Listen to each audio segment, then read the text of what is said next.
Vamos falar um pouquinho sobre as ferramentas. Quais ferramentas utilizam o serviço aí de IA? A gente vai trazer um exemplo aqui prático, que é o serviço de e-mails que utiliza o IA, que é para impedir aí as mensagens de spams a chegar.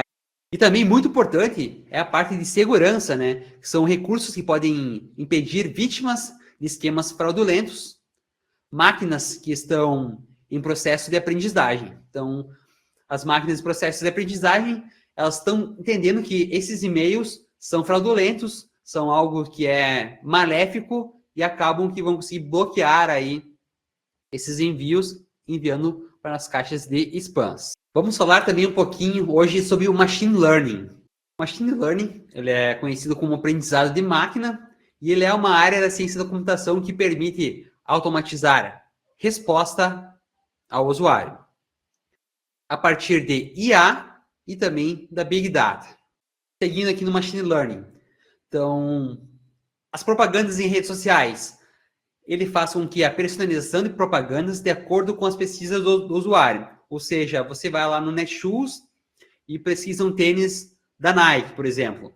Então, o Machine Learning, ele entende que você está procurando esses tênis e vai começar a aparecer mais propagandas para você em redes sociais, no Google, no próprio site que você foi procurar. Então, você vai perceber que está trazendo mais coisas que você procura. Isso pode ser até mesmo em séries. Você acessa um streaming, procura por filme de comédia e, de repente, quando você vai ver, vai ter vários filmes de comédia ali para vocês assistir. Não vai precisar mais ficar procurando. Então, isso faz parte do Machine Learning. E a influência do Machine Learning do nosso dia a dia. Então, os sites de buscas estão vinculados com redes sociais, porque eu falei anteriormente, você busca nesses sites e você vai começar a ver isso mais vezes nos próprios redes sociais, como patrocinado ou algo assim. Então, a pesquisa ensina e informa ao sistema de busca o que nos interessa. Pesquisa uma vez, você não vai precisar mais ficar pesquisando várias vezes, ele já vai trazer o que você gosta, o que você já pesquisou. Então, o sistema enviará propagandas relacionadas às pesquisas.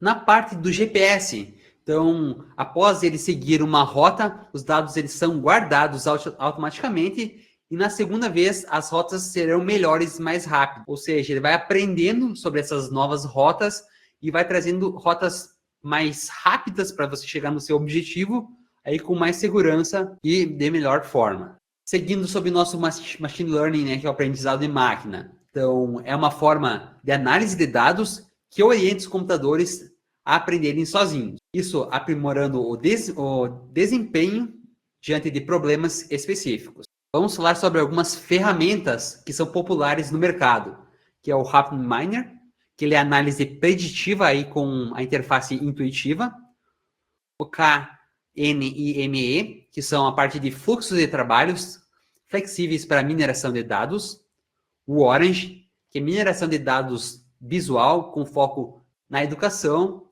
a parte do ECA, que a gente vai ter uma unidade de ensino só focada nele, ele é popular aí para iniciantes e acadêmicos, ou seja, não precisa programar nada, a gente consegue baixar o dataset, jogar lá no software e consegue manipular e gerar ali gráficos também, então ele é bem legal. E chegamos na parte de comparação de técnicas de mineração de dados. A parte de classificação é a parte de previsão, que ela é baseada em categorias. A gente pode trazer exemplos aqui, que é o spam e não spams, são categorias diferentes. Na parte do agrupamento, é a descoberta de grupos naturais em dados. Na regressão, é a predição de valores contínuos. Exemplo, preços de casas. E também prós e contras. São regras claras, que são classificação versus dificuldade em dados ruidosos. Processo de pré-processamento em detalhes. Então, a gente tem 3 exemplos aqui, que o primeiro seria a limpeza, que é a remoção de dados incompletos, que é muito importante.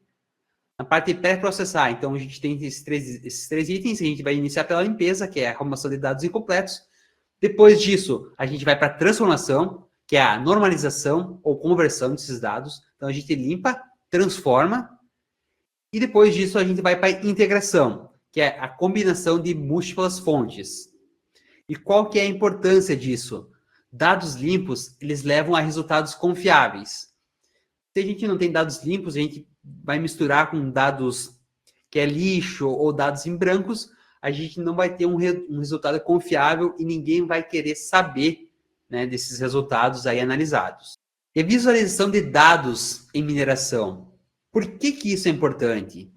Porque facilita na compreensão de padrões complexos e permite aí tomar decisões com base em dados, né, em decisões informadas. Se a empresa quer comprar uma nova máquina, ela tem esses dados, ela consegue ver se vale a pena comprar essa máquina ou se ela vai se endividar demais ou não. Então, com dados aí, com dados informados.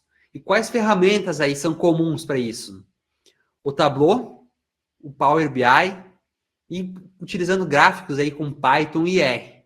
Então, essas são as ferramentas comuns que as empresas utilizam no dia a dia para tomada de decisões. Se vai fazer ou não. Isso é muito importante hoje em dia nas empresas. Casos de falhas e projetos. Então, os casos comuns. É dados de baixa qualidade, má interpretação de padrões encontradas, a parte de falta de integração com o objetivo de negócio. A gente pode trazer um exemplo real aqui, que é o modelo falha de crédito, que ignorou aí fatores socioeconômicos. Sobre mineração de dados e a parte de ética. Quais são as questões principais sobre a ética? É sobre a privacidade de dados, né? Sempre que é feito alguma análise ou algo, tem que ser pedido para os usuários, né, que vão fazer parte dessa análise, se ela aceita ou não participar. Então, a privacidade é importante. E o uso é responsável dessas informações sensíveis. Não pode ficar jogando essas informações em qualquer lado. Então, tem que ser um uso responsável sobre essas informações. Sobre as boas práticas, a anonimização desses dados e a parte da conformidade aí com legislações como a LGPD e a GDPR. Ou seja, tem que estar aí dentro das leis também. E o impacto na sociedade? A gente pode trazer exemplos aqui. Apps de saúde, sugerindo hábitos melhores, serviço de streaming, recomendando conteúdos, como eu falei anteriormente, os transportes, otimizando com análise preditiva, a parte dos apps da Uber, entre outros, trazendo já melhores rotas, deixando mais barato para nós clientes, e os e-commerces aí indicando produtos que você gosta. Mineração de dado e a sustentabilidade. Qual seria o impacto social? É a identificação de padrão para a redução de desperdícios em processos produtivos, análise preditiva para eficiência energética e gestão de recursos naturais. E sobre os exemplos práticos que a gente pode trazer para a mineração de dados na sustentabilidade. É uma agricultura de precisão, ou seja, é a otimização do uso da água, né, e fertilizantes. Também podemos trazer outro exemplo, que é cadeias de suprimento, que é a logística sustentável baseada em mineração de dados. Próximo slide é a automação na mineração de dados. São pipelines automatizadas, que é a integração de etapas como coleta, pré-processamento e também a modelagem. E ferramentas aí como o Google AutoML e o H2O, que eles simplificam a partir do fluxo de trabalho. E os benefícios dessas automação é a redução de erros humanos e uma maior eficiência em projetos de grande escala. E quais são as tendências futuras na mineração de dados? É a computação quântica, que é o potencial aí para resolver problemas complexos da mineração mais rapidamente. A IA generativa, que é transformar o processo de análise de dados com geração de padrões avançados. O crescimento também do Big Data, que é através da expansão de aplicações com integração ao IoT e análise em tempo real. Então, a gente vem chegando aí ao final da nossa aula na nossa unidade de ensino. Vocês têm alguma dúvida aí, a nossa introdução a data mining? Hoje é mais para a gente entender sobre data mining, sobre deep learning, machine learning, saber quais são os conceitos de pré-processamento, processamento,